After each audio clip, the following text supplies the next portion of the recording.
सहनाववतु सहनौ भुनक्तु सह वीर्यं करवावहै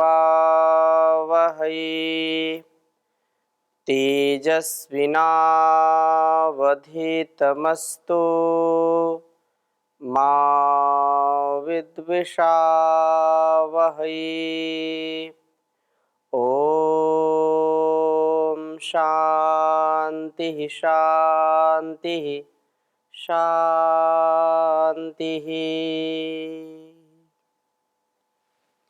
वैदिक जीवन पद्धति इस कक्षा में पुनः आप सभी का हार्दिक स्वागत है, अभिनंदन है। बहुत सुंदर चर्चा हम कर रहे हैं ऋग्वेद के स्वाध्याय में। सुंदर सुंदर मोती के समान ये है वेद मंत्र, जिसके प्रभाव से हमारे स्वभाव में परिवर्तन होता है। हम अपने जीवन के जो महत्वपूर्ण कार्य हैं, जो कर्म हैं, जो हमारे कर्तव्य हैं, उन कर्तव्यों का ठीक ठीक निर्वहन हम कर पाते हैं। हम सबका यह ध्येय होना चाहिए कि जिस परम पिता परमेश्वर ने इस सुंदर से जीवन को दिया है और सुंदरतम जगत को हमारे उत्थान के लिए बनाया है, हम इस जीवन को और इस जगत को, इस सुंदर शरीर और सुंदर संसार को पाकर के उस प्रभु को ना भूलें। हम अपने इस झूठे अहंकार में कि हम बहुत सुंदर हैं, हम बहुत धनी हैं, बहुत बुद्धिमान हैं, ऐसा जो विचार आता है, या ये कहने कि हम ऐश्वर्यशाली हैं इस संसार को पाकर के, अपने अंदर जो अभिमान है उसको यदि हम स्थान देते हैं तो वह अभिमान हमारा केवल शमशान तक जाता है।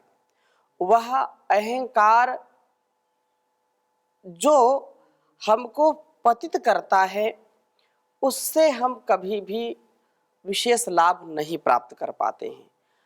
मानव जीवन पाकर के भी यदि हम विशेष उपलब्धि ना कर पाएं, अपने जीवन को दिव्यता से, भव्यता से, सरलता से, शुचिता, पवित्रता से न जी पाएं, तो यह हमारे लिए बहुत ही हानिकारक होगी, अकल्याणकारी होगी, कल्याण नहीं हो सकता है। इसलिए संसार में जो व्यक्ति परमात्मा के प्रति श्रद्धा रखता है और उसकी आज्ञा के पालन में अपने को चलाता है, वही सच्चा सुख, सच्चा आनंद प्राप्त करता है। आप दो प्रकार के व्यक्तियों को देखते हैं।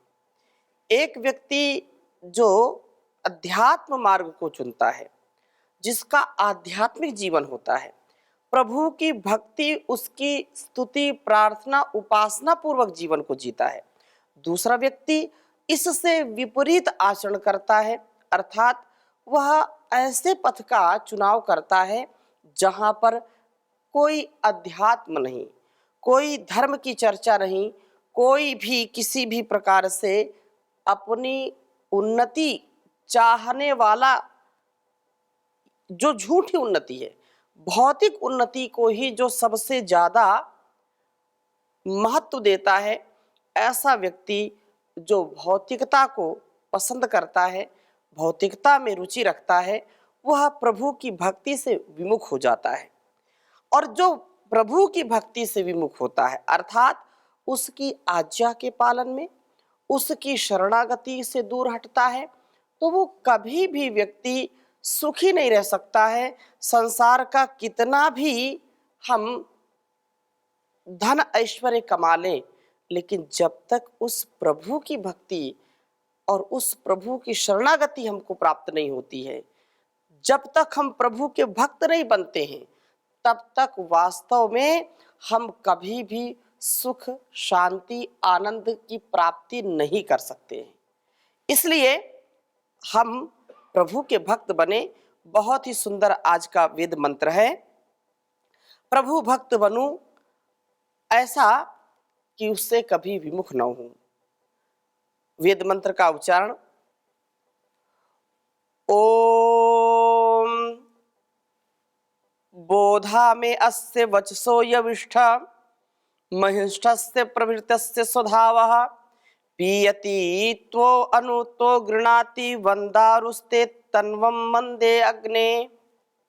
ओम बोधा में अस्य वचसो यविष्ठ महिष्ठस्ते प्रभृतस्य स्वधावः पीयति तो अनुतो गृणाति वंदारुस्ते तन्वं वंदे अग्ने। बहुत ही सुंदर भाव है इस वेद मंत्र का। कहा कि यविष्ठ युवतम, बुराइयों को हमसे अधिक से अधिक दूर करने वाले और अच्छाइयों का हमारे साथ संपर्क कराने वाले प्रभु। प्रभु ही हमारी जो जन्म जन्मांतरों की कुसंस्कार की प्रवृत्ति है, हमारे अंदर जो बुरे स्वभाव हैं, बुराइयां हमारे अंदर जो आ जाती हैं, उनको दूर करने का जो सरल और बहुत ही अचूक उपाय है वह है प्रभु की भक्ति। और प्रभु की भक्ति से सने हुए हृदयों में कभी भी वासना नहीं आती है, कभी भी वे बुराइयों से लिप्त नहीं होते हैं, वे अच्छाई के मार्ग पर चलने लगते हैं। ऐसे लोगों के लिए प्रभु की भक्ति ही सर्वोपरि है, प्रभु ही सबसे बड़ा धन है। क्योंकि बुराइयां यदि हम अपनाते हैं तो ये मीठा जहर है। क्षणिक सुख यदि हम अपनाते हैं तो क्षण भर का सुख और कई गुना, हजारों गुना उससे हमको दुख मिलता है। इसलिए बुराइयों से, दुर्गुणों से, दुर्व्यसनों से हटाने का प्रभु ही हमको मार्ग दिखाते हैं, प्रेरणा देते हैं। यही तो हम प्रार्थना करते हैं। ओम विश्वानि देव सवितर दुरितानि परासुव यद भद्रम तन्न आसुव। महर्षि देव दयानंद जी को यह मंत्र बहुत ही प्रिय था और इस वेद मंत्र में यही प्रार्थना की है कि हे परम पिता परमेश्वर, हे सकल जगत के उत्पत्तिकर्ता प्रभु, आप हमारे दुर्गुण, दुर्व्यसन, दुर्व्यवहारों को दूर कर दीजिए तथा जो हमारे लिए कल्याणकारी गुण कर्म स्वभाव है उनको प्राप्त कराइए। हमारे लिए जो कल्याणकारी पथ है, हमारे लिए जो पथ्य है, अपथ्य नहीं है, उसका संयोग हमारे जीवन में हो। हम उससे कभी भी विपरीत आचरण करने वाले ना बने। बुराइयों को कभी जीवन में अपनाना नहीं चाहिए, बुराइयों को कभी जीवन में अपनाना नहीं चाहिए। ये मीठा जहर होता है, इसे खाना नहीं चाहिए। ये मीठा जहर होता है, इसे खाना नहीं चाहिए। तो ये मीठा जहर है। भौतिकता बुरी नहीं है, लेकिन भौतिकता में यदि हम अपने आप को बिल्कुल भूल जाते हैं, यदि उस ईश्वर को, इस परमात्मा को, उस परम पिता को बिल्कुल भूल जाते हैं, तो ये जीवन हमारे लिए शूल बन जाता है। ये मिट्टी में मिलने वाला बन जाता है, धूल हो जाता है। इसलिए हम भूले नहीं। ऋषियों का भी यह कथन है, उनका उपदेश है, उनकी उद्घोषणा है, अभ्युदय निश्रेयस। अभ्युदय भी हो और निश्रेयस भी हो। हमको भौतिकता में भी ऊंचे रहना है, अर्थात धन ऐश्वर्य के वयम श्याम पतयोरयिणाम, हम धन ऐश्वर्यों के स्वामी बने, लेकिन हिंसा से नहीं, छल कपट से नहीं, दुर्व्यवहार से नहीं, हमको भौतिकता में सुंदर शरीर, सुंदर संसार की रचना जो परमात्मा ने की है उसका भी उत्कर्ष करना है, लेकिन अहंकार से रहित होकर के करना है। तो यहाँ कहा कि बुराइयों से हमको दूर ले जाने वाले प्रभु और अच्छाइयों से संपर्क कराने वाले प्रभु, मैं मेरे अस्य इस महिष्ठस्य पूजा की प्रबल भावना से युक्त प्रभृतस्य प्रकर्षण संपादित वचसा प्रार्थना वचन को बोध जानिए सुनिए। मैं जो प्रार्थना करता हूँ सच्चे हृदय से प्रभु, उसको आप सुनिए।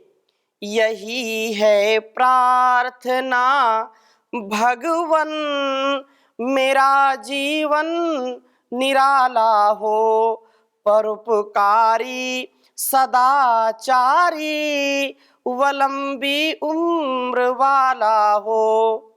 यही है प्रार्थना भगवन, मेरा जीवन निराला हो।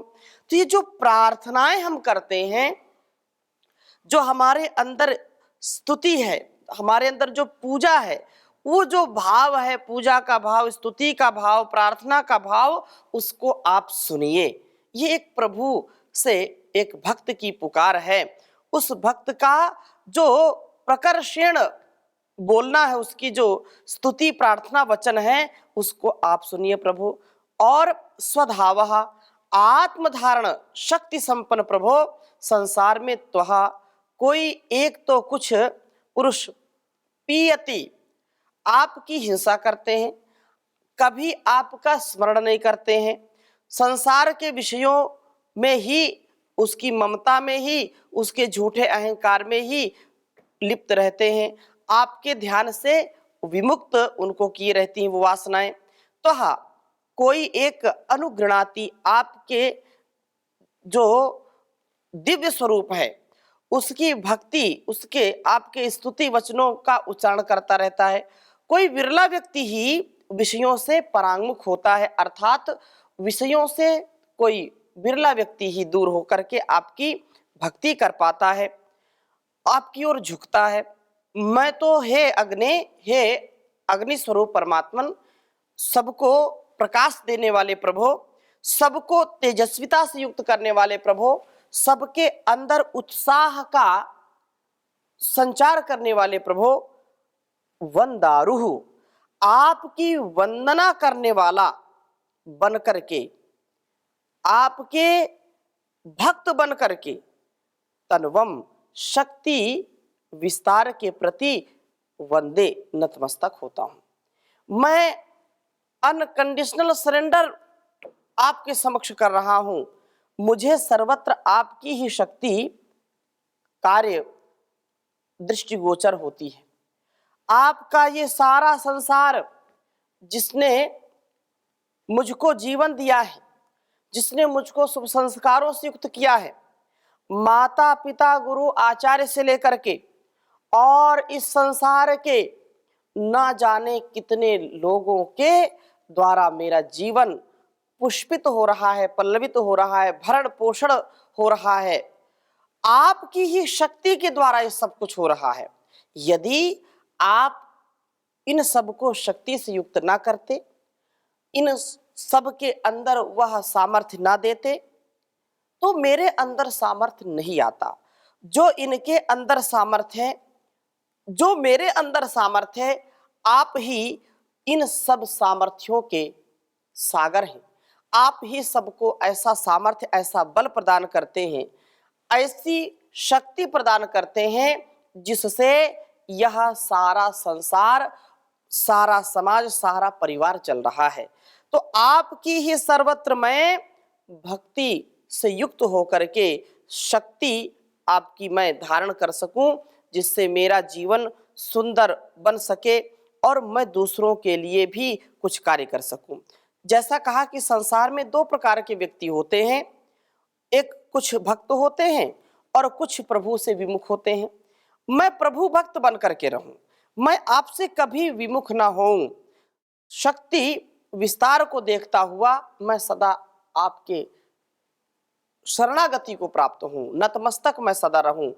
संसार में कितना भी व्यक्ति धनवान हो जाए, कितना रूपवान, कितना बलवान, कितना शक्तिमान, बुद्धिमान हो जाए, कितना ही उसका जो जीवन है वो भौतिकता से परिपूर्ण हो जाए, लेकिन जब तक प्रभु की शरणागति उसको प्राप्त नहीं होती है तब तक वह जीवन उसका निरर्थक है। इसलिए कहा है कि स्वरूपम शरीरम नवीनम कलत्रम धनम मेरुतुल्यम वचश्चारु चित्रम हरे रंग मध्य मनश्चेद लग्नम ततः किम ततः किम ततः किम ततः किम।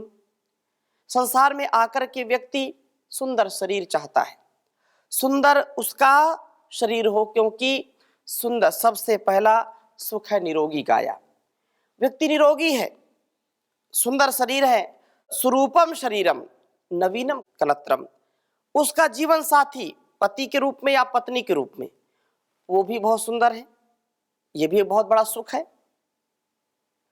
वह भी सुंदरता से परिपूर्ण है। स्वरूपम शरीरम नवीनम कलत्रम धनम मेरुतुल्यम, धन भी पहाड़ जैसा लगा हुआ है, धन का कोई भी अभाव नहीं है, हर प्रकार के धन से व्यक्ति युक्त है। धनम मेरुतुल्यम वचश्चारु चित्रम, वह जो वाणी है वह भी बहुत ज्यादा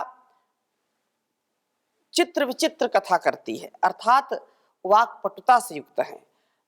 उसकी बातों से लोगों में जो है बहुत जल्दी उसका प्रभाव पड़ता है वाणी का, क्योंकि वाणी की बड़ी शक्ति है। वाणी की शक्ति से हजारों लाखों करोड़ों लोग हमारे हो जाते हैं, और वाणी यदि ठीक नहीं है तो अपने ही पराये हो जाते हैं। तो ये भी सामर्थ्य ईश्वर ही देता है। यद वाचा न अभ्युतम एन वागभ्युद्यते तदेव ब्रह्मत्वम विद्धि नेदम यदिदम उपासते। जिसकी शक्ति से यह वाणी बोलती है, बल्कि वो यह वाणी बोलने में समर्थ नहीं है, उसी की शक्ति से ही यह वाणी बोलती है, तो उसी को जो शक्ति है, जो हमको देखने का, सुनने का, बोलने का, कर्म करने का जो सामर्थ्य देती है, ऐसी शक्ति, ऐसा ही जो ब्रह्म है वही वास्तव में वर्णनीय है, वही पूजनीय है।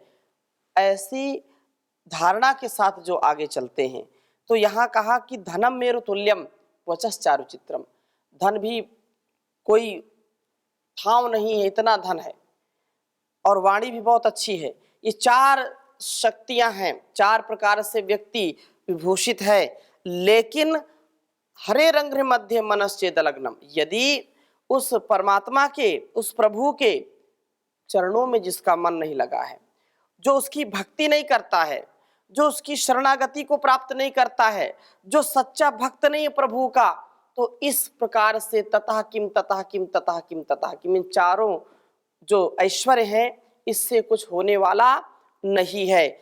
इसलिए संसार में हम जो पाते हैं उसको हम लुटाते चलें, क्योंकि प्रभु की भक्ति के ही द्वारा ये सब कुछ मिलता है, और प्रभु की भक्ति से यदि कोई विमुख है तो सब कुछ पाकर के भी सब कुछ वो खो देता है।